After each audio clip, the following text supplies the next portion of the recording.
Sa number 2, CHR nagsugod na sa imbestigasyon sa encounter sa Banwa, sang Toboso.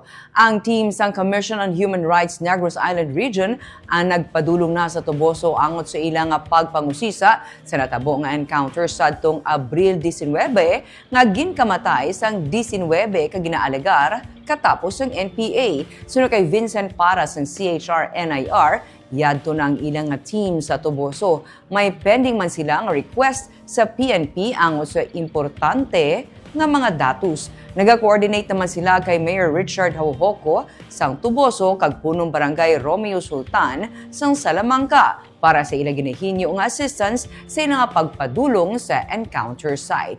Nalakip sa 19 ka napatay ang mga Filipino-American nga sanday Lyle Frijoles, 40 anyos, sang San Francisco nga Country Council members ng International Coalition for Human Rights sa Pilipinas kag Kai Sorem, 26 anyos, ang Washington, kag isa sa mga founding officers ng Anak Bayan South, Seattle.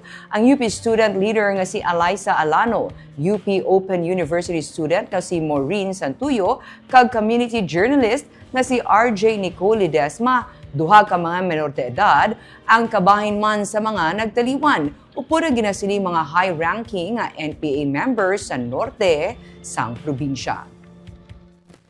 Ang CHR ila namutikan ang inconsistencies sa identities sang yadtong mga napatay. Nagapanindugan ng Armed Forces of the Philippines nga ang 19 ang katapos ng armado nga grupo, samtang may mga organisasyon naman nga nagasiling nga ang mga biktima nga nagalakip kay Alano kag Ledesma, mga sibilyan nga yadto sa lugar para sa community work. Sunod sa CHR, ang anuman nga mga claim nagakinahanglan sang maid-id kag independent nga verification. Sa international humanitarian law sunod sa CHR, ang mga partido dapat magapatod sang yadtong mga combatant gikan sa mga sibilyan.